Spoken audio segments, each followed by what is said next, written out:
I'm delighted to say that I have completed the chapter of Matthew.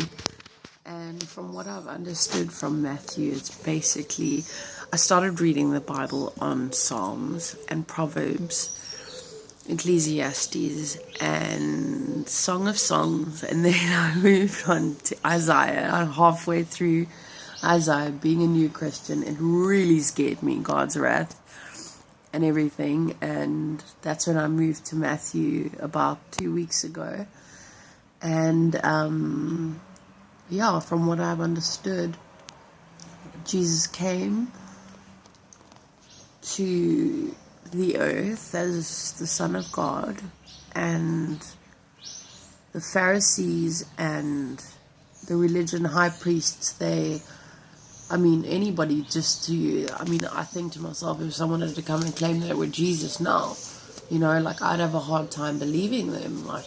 I'd have a hard time, prove to me, that you're the Son of God. And Matthew just basically describes how Jesus healed people and showed and presented himself the way, he was no sin. And he lived a life it just explains Jesus' life when he was born, what he did, and all these people that didn't believe that he was the Son of Man. And the end of Matthew ends, Matthew 28, after the Sabbath, as the first, basically after the crucifixion, when they nailed Jesus to the cross, after he wouldn't,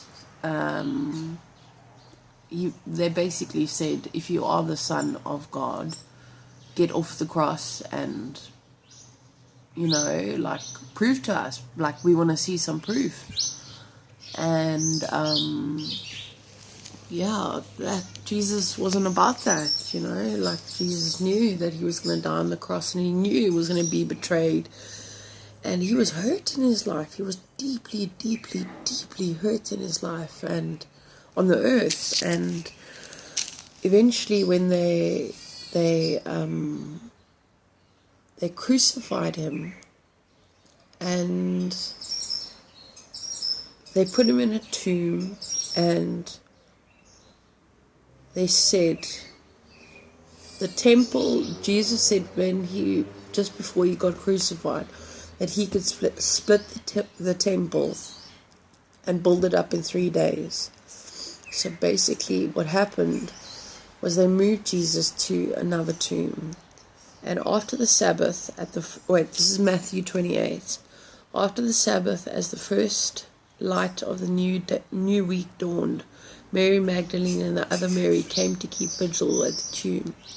Suddenly the earth reeled and rocked under their feet, and as God's angel came down from heaven, came right to where they are standing, he rolled back the stone and sat on it. Shafts of light blazed from him. His garment shimmered snow white. The guards at the tomb were scared to death. They were so frightened they couldn't move. The angel spoke to the woman, "There is nothing to fear here. I know you're looking for Jesus, the one they nailed to the cross. He's not here. He was raised, just as he said. Come and look at the place where he was placed. Now quickly go and tell his disciples he's risen from the dead. He is going ahead of you to Galilee. You will see him there." That is the message. The woman, deep in wonder, full of joy, lost no time in leaving the tomb. They ran to tell his disciples. Then Jesus met them, stopping them in their tracks. "Good morning," he said. They fell to their knees, embraced his feet, and worshipped him. Jesus said, You're holding on to me for dear life. Don't be frightened like that. Go tell my brothers that they are to go to Galilee, and I will meet them there." Meanwhile, the guards had scattered, but a few of them went into the city and told the high priests everything that happened. They called a meeting of the religious leaders, and they came up with a plan. They took a large sum of money and gave it to the soldiers, bribing them, saying, "His disciples came in the middle of the night and stole his body while we were sleeping." They assured them, "If the governor hears about your sleeping on duty, we'll make sure you don't get blamed." The soldiers took the bribe and did as they were told. The story cooked up in the Jewish High Council is still going around. Meanwhile, 11 disciples were on their way to Galilee, headed for the mountains Jesus had set for their reunion. The moment they saw him, they worshipped him. Some, though, held back, not sure about worship and risking themselves totally. Jesus, undeterred, went right ahead and gave his charge. God authorized and commanded me to commission you. Go out to everyone you meet, far and near, in this way of life, marking them by baptism, and therefore in the name of the Father, the Son, and the Holy Spirit. Then instruct them to practice all I have commanded you. I'll be with you to this day after and right up until the end of age. Amazing. It just takes believing that in the Father, the Son, and the Holy Spirit.